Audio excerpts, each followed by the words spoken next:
Mr. President, we exercise our right of reply to one more attempt by the leader of Pakistan to tarnish the image of this august forum by bringing in matters internal to my country and going so far as to spew falsehoods on the world stage. While such statements deserve our collective contempt and sympathy for the mindset of the person who utters falsehood repeatedly, I am taking the floor to set the record straight. Regrettably, this is not the first time the leader of Pakistan has misused platforms provided by the UN to propagate false and malicious propaganda against my country, and seeking in vain to divert the world's attention from the sad state of his country, where terrorists enjoy free pass while the lives of ordinary people, especially those belonging to the minority communities, are turned upside down.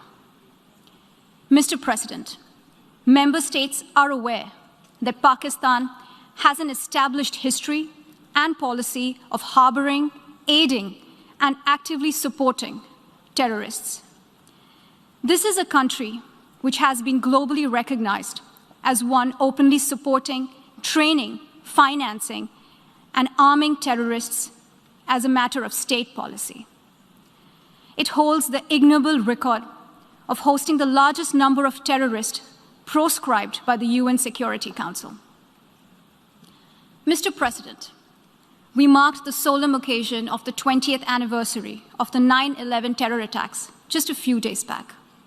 The world has not forgotten that the mastermind behind that dastardly event, Osama bin Laden, got shelter in Pakistan.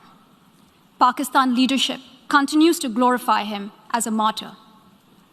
Regrettably, even today, we heard the leader of Pakistan trying to justify acts of terror.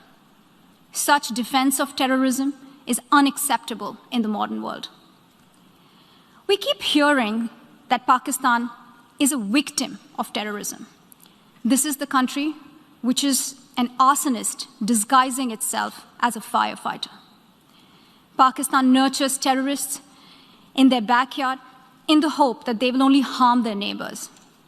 Our region, in fact, the entire world, has suffered because of their policies. On the other hand, they are trying to cover up sectarian violence in their country as acts of terror.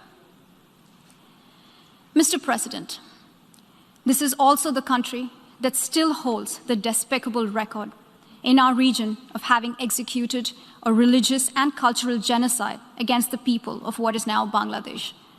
As we mark the 50th anniversary this year of that horrid event in history, there is not even an acknowledgement, much less accountability. Today, the minorities of Pakistan, the Sikhs, the Hindus, the Christians, live in constant fear and state-sponsored suppression of their rights. This is a regime where anti-Semitism is normalized by its leadership and even justified. Dissenting voices are muzzled daily, and enforced disappearances and extrajudicial killings are well documented. Mr. President, unlike Pakistan, India is a pluralistic democracy with a substantial population of minorities who have gone on to hold highest offices in the country, including as President, Prime Minister, Chief Justices, and Chiefs of Army Staff. India is also a country with a free media and an independent judiciary that keeps a watch and protects our Constitution.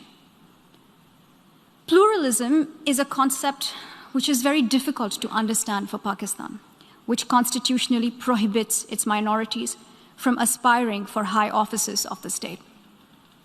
The least they could do is introspect before exposing themselves to ridicule on the world stage.